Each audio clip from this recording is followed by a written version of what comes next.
Hershey, Pennsylvania, a place known for its sweet confections and family-friendly attractions, seemed like the perfect destination for a summer vacation. But for a young couple named Sarah and Mark, their trip to Hershey would take a dark and chilling turn that defied explanation. The couple had booked a stay at the renowned Hershey Hotel, a luxurious establishment known for its charm and elegance. Their first night was everything they had hoped for: a cozy room, sumptuous chocolates on their pillows, and the promise of days filled with amusement park adventures. But as the hours of their first night passed, Sarah began to sense something amiss. A persistent feeling of unease settled over her, and she found it difficult to sleep. Mark, on the other hand, snored soundly beside her, oblivious to her growing anxiety. Then, in the dead of night, Sarah was jolted awake by an eerie sound, a soft, mournful melody that seemed to seep through the walls of their room. It was the haunting notes of a piano, playing a melancholic tune that sent shivers down her spine. Terrified, Sarah woke Mark, who grumbled in annoyance.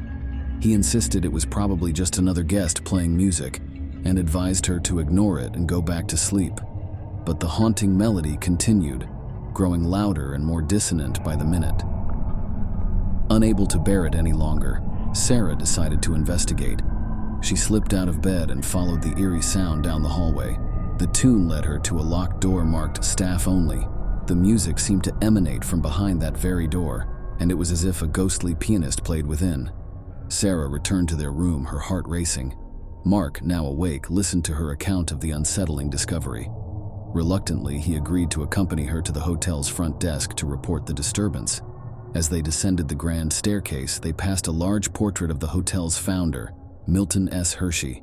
His stern eyes seemed to follow their every move, intensifying their sense of unease. At the front desk, they spoke to the night manager, who appeared unsurprised by their story.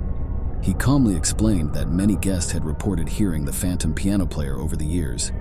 The strange occurrences had been attributed to the spirit of a former employee who had loved playing the piano. Sarah and Mark were offered a different room, far from the ghostly music, but the experience had shaken them to their core. They spent the rest of their vacation in Hershey with a sense of unease, unable to forget the haunting melody that had turned their peaceful getaway into a nightmarish encounter with the inexplicable.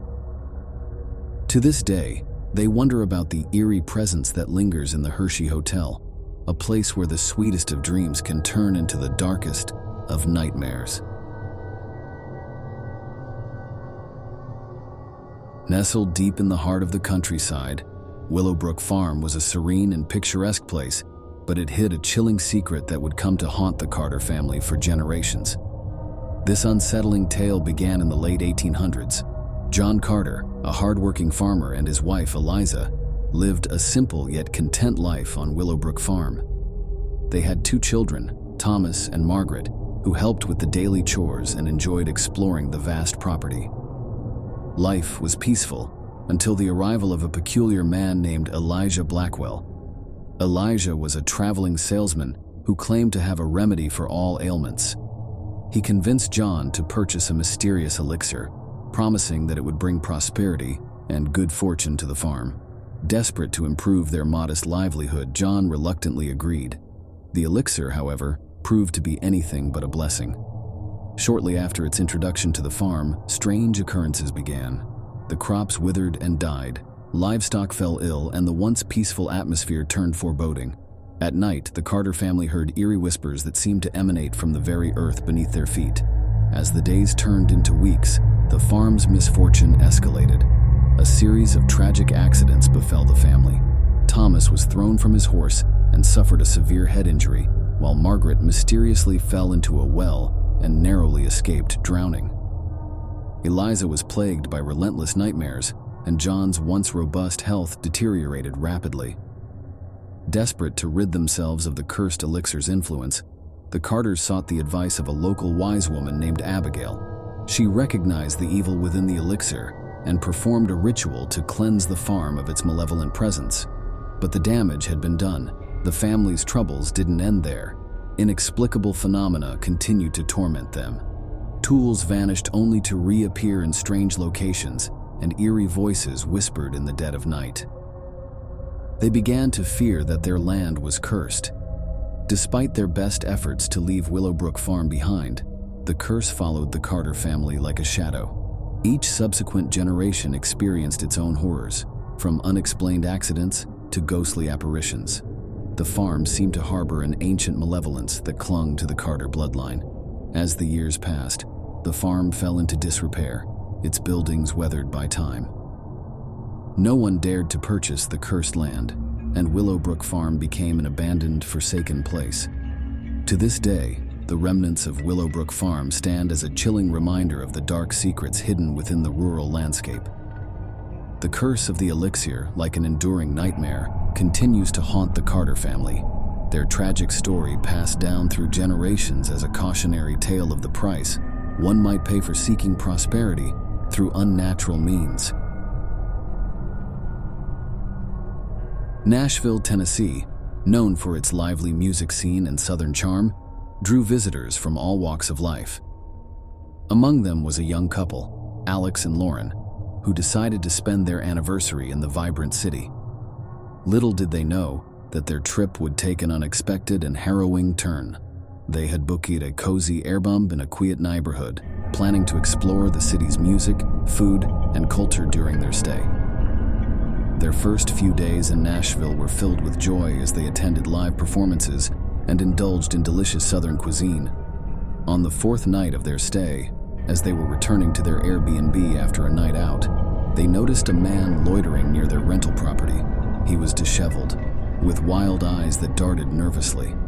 Feeling uneasy, Alex and Lauren quickened their pace, but the man seemed to follow them at a distance. Panic welled up within them as they realized they were being trailed by a stranger with unknown intentions. Desperate to escape the unsettling situation, they ducked into a busy diner, hoping to lose the man in the crowd. They took a seat by the window, their eyes fixed on the entrance, waiting to see if the stranger would appear. Minutes turned into an agonizing hour, but the man never entered the diner.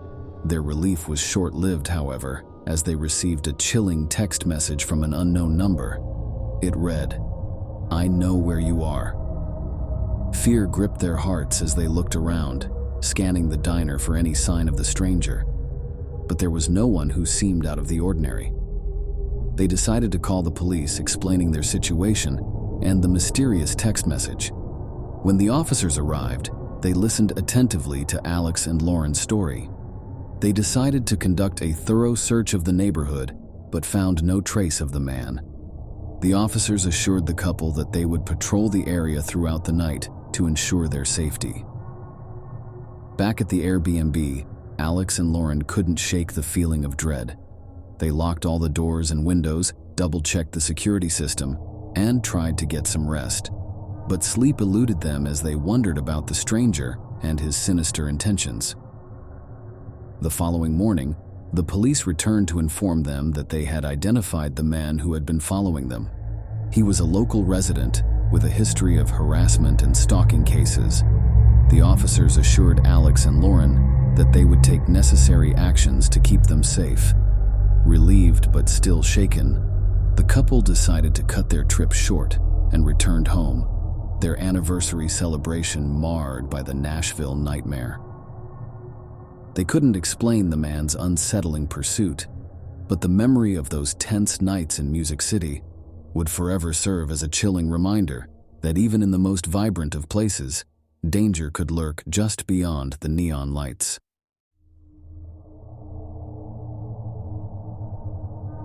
In a remote corner of New England, nestled deep within the dense woods, there lay an eerie, stagnant body of water known as Willow Lake.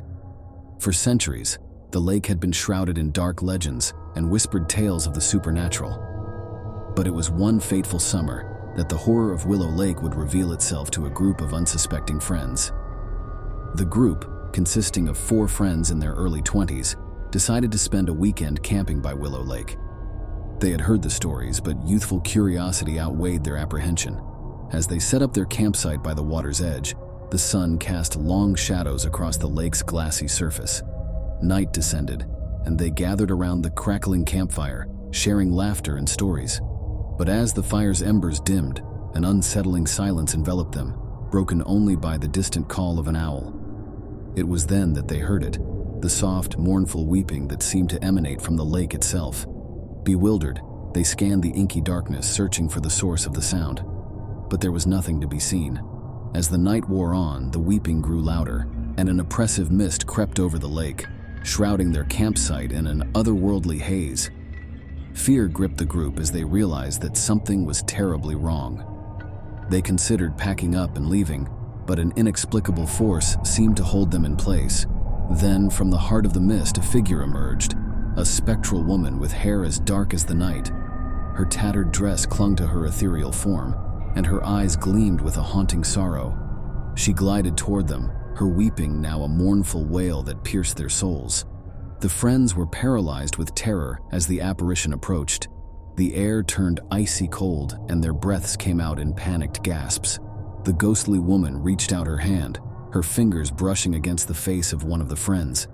In an instant, a flood of memories washed over him, a lifetime of regrets, sorrows, and lost loves.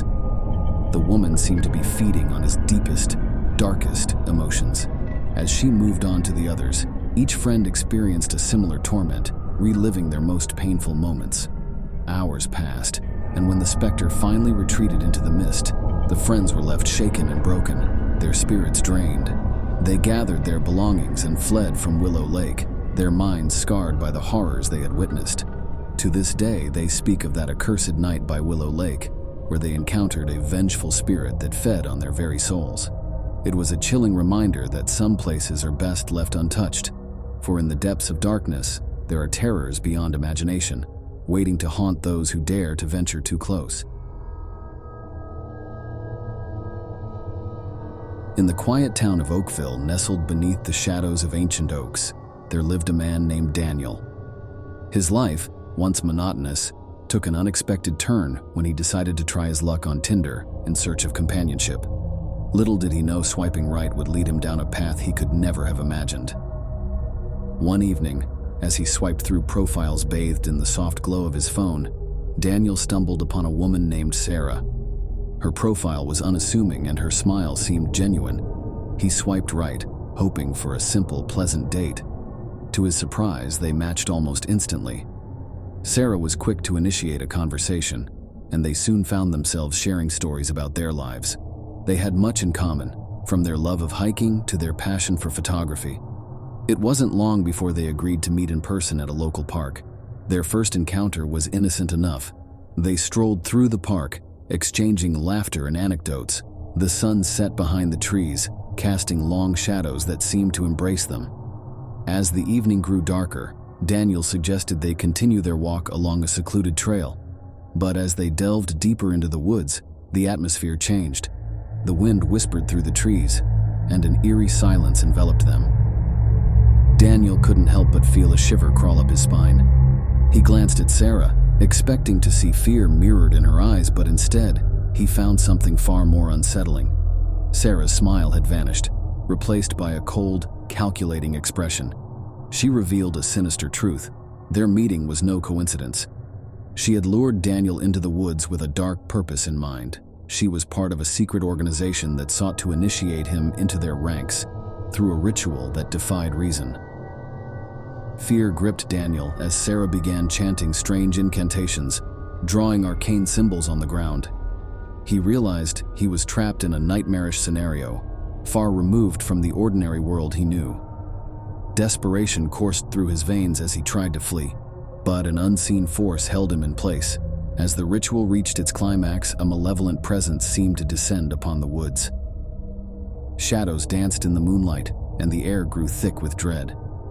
Daniel's very essence was at stake, but just when it seemed all hope was lost, a group of hikers stumbled upon the scene, drawn by the Eerie chanting.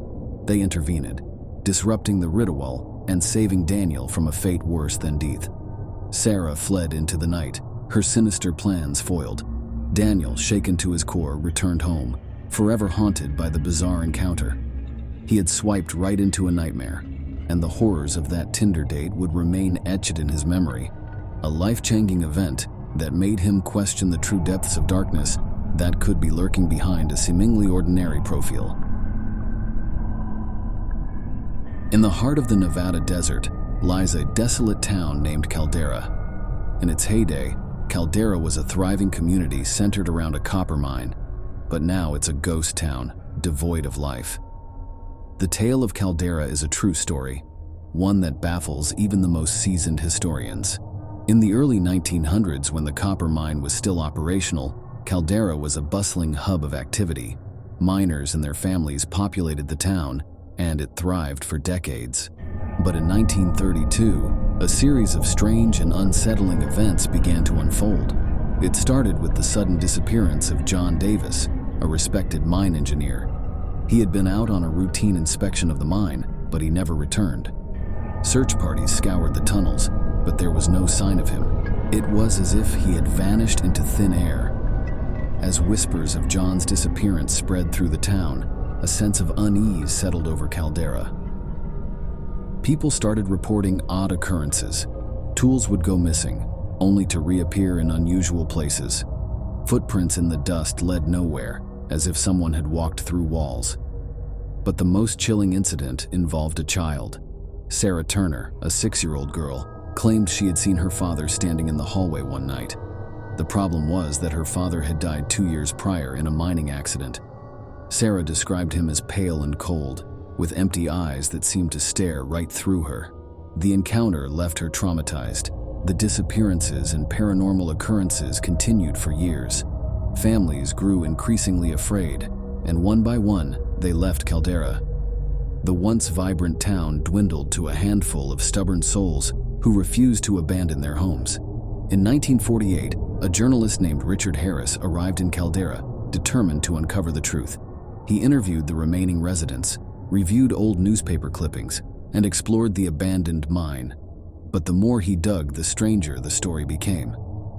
Residents told Richard about bizarre dreams of being trapped in the mine's depths, surrounded by darkness and whispers. Some even claimed to have seen glimpses of their missing loved ones, beckoning them into the abyss. The nightmares were so vivid that people were afraid to sleep. Richard decided to spend the night in the town's abandoned hotel, hoping to witness something firsthand. As he lay in his bed, he heard faint whispers in the darkness. The voices were desperate, pleading for help. When he turned on his flashlight, there was no one there. In the morning, Richard was gone, just like John Davis and so many others before him. His disappearance marked the end of Caldera's history. The remaining residents packed their belongings and left, never to return. To this day, Caldera remains an empty, silent town in the Nevada desert. No one knows what happened to its inhabitants, and the mine's entrance is sealed with a warning sign. Some say the town was cursed, while others believe it simply vanished from our reality, leaving behind only whispers of its haunting past. Ocean City, Maryland, known for its vibrant boardwalk and sun-soaked beaches, beckoned vacationers from all around.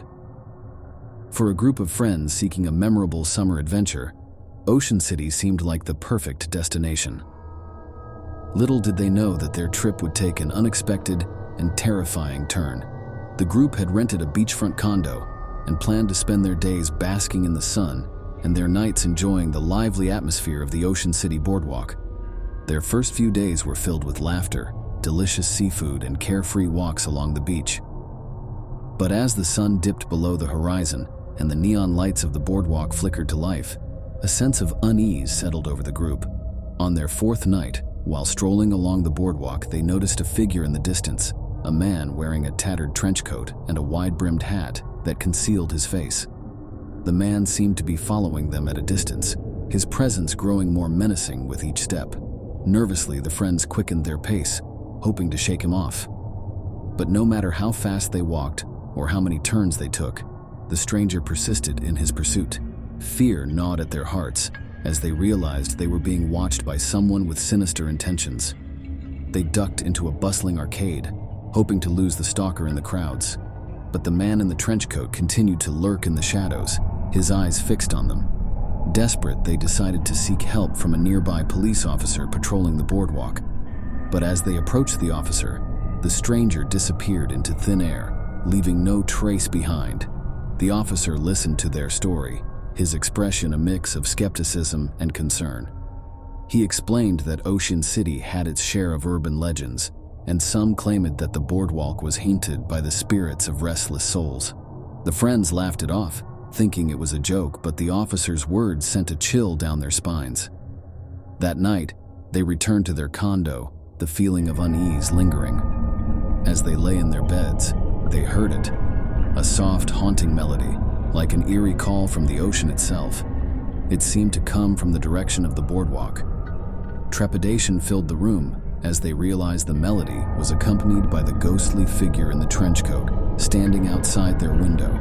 His hat concealed his face, but his presence was unmistakable. With trembling hands, they called the police, but by the time officers arrived, the mysterious figure had vanished once again, leaving only the haunting melody behind. The friends decided to cut their vacation short, leaving Ocean City with a lingering sense of dread. They couldn't explain the sinister encounters on the boardwalk, but the memory of the man in the trench coat and his ghostly melody haunted their dreams, a chilling reminder that even in the most idyllic of places, darkness could lurk just beyond the neon lights.